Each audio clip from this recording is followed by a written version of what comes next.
Everyone, welcome back to my YouTube channel UGC NET JRF history. आज फिर से मैं आप सभी के लिए ये वीडियो लेकर आई हूँ। ये वीडियो आप सभी के लिए काफ़ी यूज़फुल है स्टूडेंट्स, तो प्लीज़ आप वीडियो को लाइक और शेयर ज़रूर कीजिएगा। तो आज की वीडियो का जो टॉपिक है हमारा, जिस टॉपिक पर हम डिस्कस करने वाले हैं वो है सातवाहन राजवंश। आंध्र सातवाहन जिन्हें बोला जाता है, तो सातवाहन राजवंश के बारे में आज हम बात करेंगे।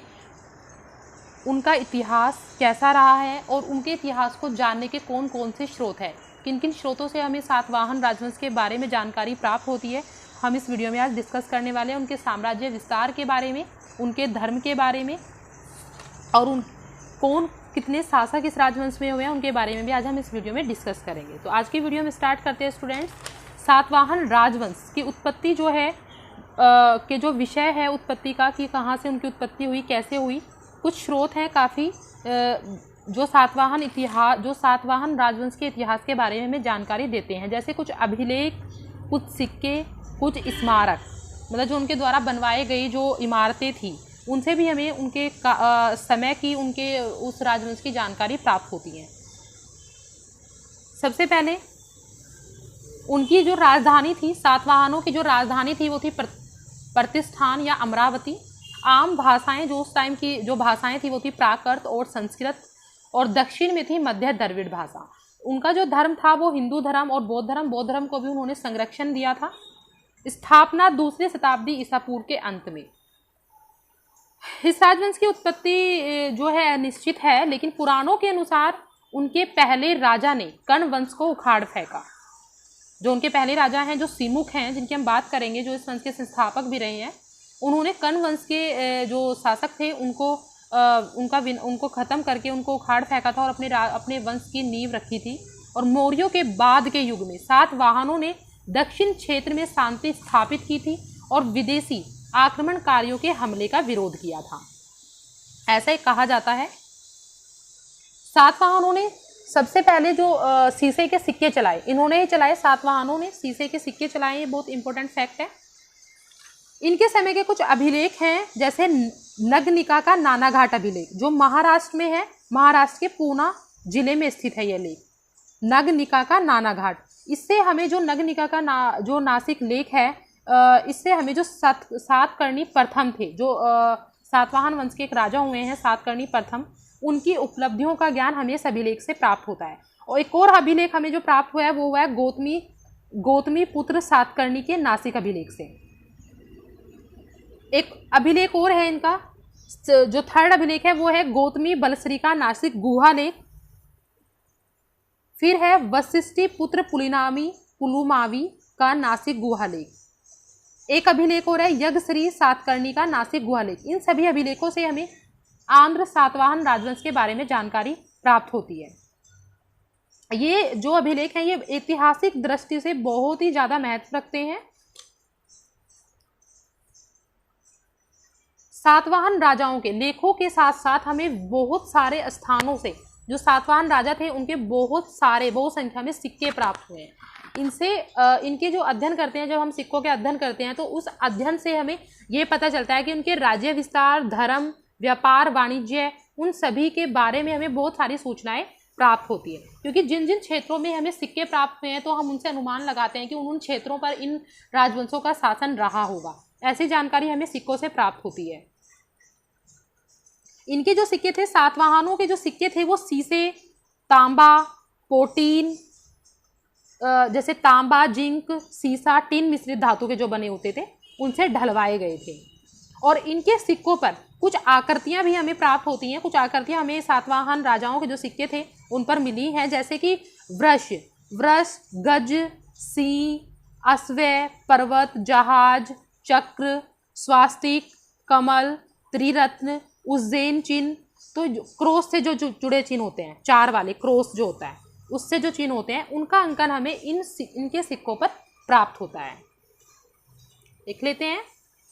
3री शताब्दी ईस्वी की शुरुआत में राज्य जो है छोटे छोटे राज्यों में विभाजित हो गया था। इनके समय में सातवाहन अपने शासकों की छवियों के साथ भारतीय राज्य के सिक्के के शुरुआती जारी करता थे। इन्होंने अपने शासकों की छवियों के साथ में सिक्के ढलवाई, उन पर उनकी आकृति, अपने जो शुरुआती उनके राजा हुए हैं उनकी आकृतियां बनवाते थे। उन्होंने एक सांस्कृतिक सेतु का निर्माण किया जो भारत गंगा के मैदान से भारत के दक्षिणी सिरे तक व्यापार और विचारों और संस्कृति के हस्तांतरण में महत्वपूर्ण भूमिका निभाई। उन्होंने हिंदू धर्म के साथ साथ बौद्ध धर्म को भी समर्थन दिया और प्राकृत साहित्य को संरक्षण दिया। मूल उत्पत्ति के बारे में देख लेते हैं। सातवाहनों की जो उत्पत्ति की तिथि है, स्थान है, साथ ही राजवंश के नाम का अर्थ इतिहासकारों के बीच में एक बहस का विषय है, मतलब इसमें बहुत ज्यादा मतभेद है। इनमें से कुछ बहसें क्षेत्रवाद के संदर्भ में हुई है, जैसे कि वर्तमान आंध्र प्रदेश, महाराष्ट्र, कर्नाटक, तेलंगाना को सातवाहनों की मूल मातृभूमि के रूप में विभिन्न रूप से दावा किया गया है। ऐसा कहा गया है कि वर्तमान में जो आंध्र प्रदेश है, महाराष्ट्र है, कर्नाटक है, तेलंगाना है, वही सातवाहनों की मातृभूमि थी, वहीं से उनकी उत्पत्ति हुई थी, ऐसा मतलब माना जाता है।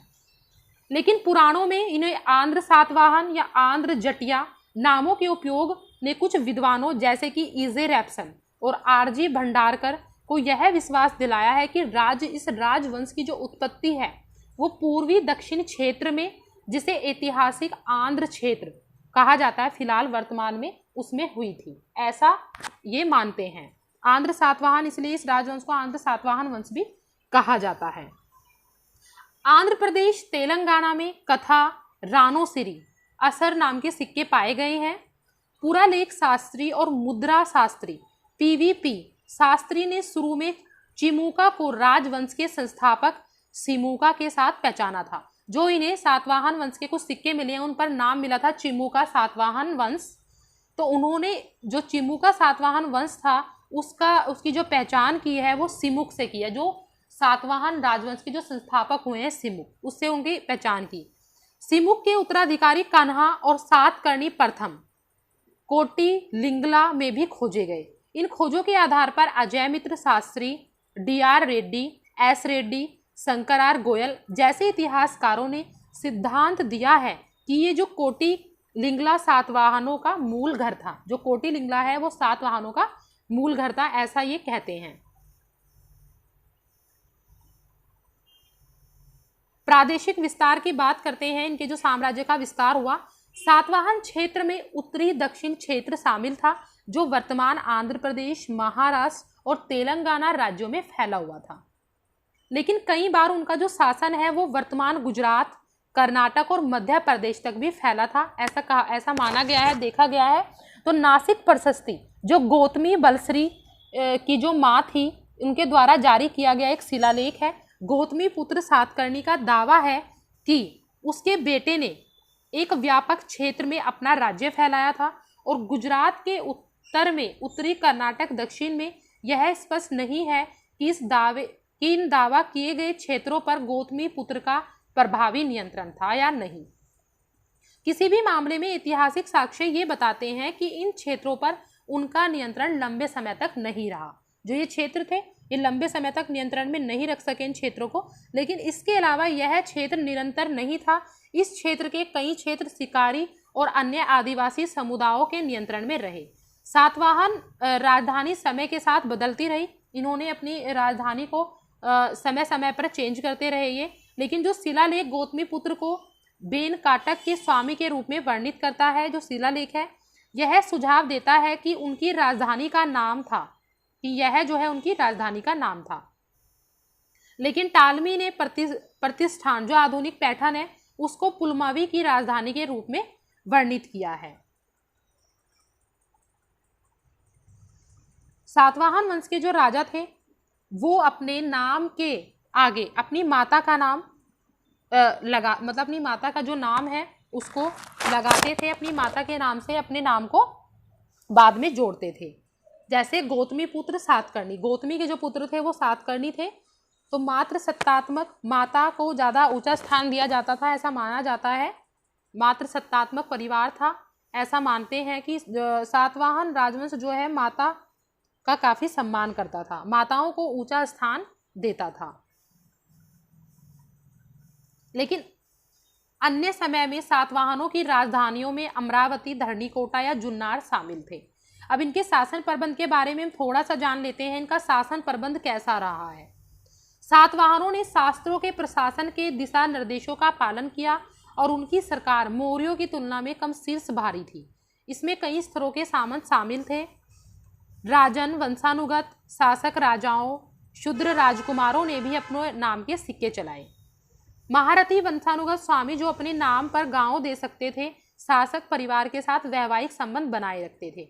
महाभोजसी, महासेनापति पुलमावी द्वितीय के तहत सिविल प्रशासक पुलमावी फोर्थ के तहत एक जनपद के राज्यपाल थे। और महातलवर, महान चौकीदार, शाही राजकुमारों को प्रांतों के वायसराय के रूप में नियुक्त किया जाता था। सातवाहन वंश के जितने राजा हुए हैं उनके नामों के बारे में हम देख लेते हैं।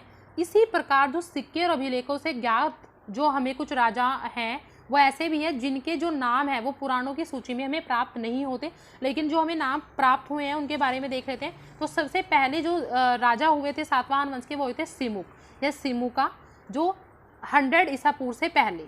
फिर होते हैं कन्हा, थर्ड होते हैं सातकर्णी प्रथम, फिर होते हैं सातकर्णी द्वितीय। लेकिन जैसे जागीरदार सातवाहन राजाओं के साथ जो छत्रप अंतराल था वो थे नहपान, गौतमी पुत्र सातकर्णी, पुलुमावी, वशिष्ठ पुत्र सातकर्णी और शिवश्री पुलमावी। ये सभी जो हैं फिर आते हैं यज्ञश्री सातकर्णी, विजय सातकर्णी। दक्षिण पूर्वी दक्षिण के जो क्षेत्रीय शासक हुए हैं वो हुए हैं चंद्रश्री पुलमावी द्वितीय, अभीरा ईश्वर सेन, माधरी पुत्र सका सेन और हरित पुत्र सातकर्णी। ये सभी सातवाहन शासकों की सूची थी।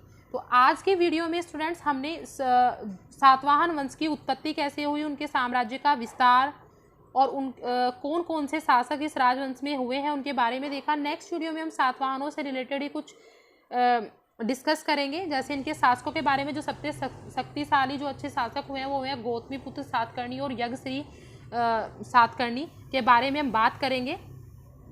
तब तक के लिए अगर आपको ये वीडियो अच्छी लगी हो तो प्लीज़ वीडियो को लाइक और शेयर ज़रूर कीजिएगा और कमेंट बॉक्स में लिखकर ज़रूर बताइएगा। Take care, have a good day.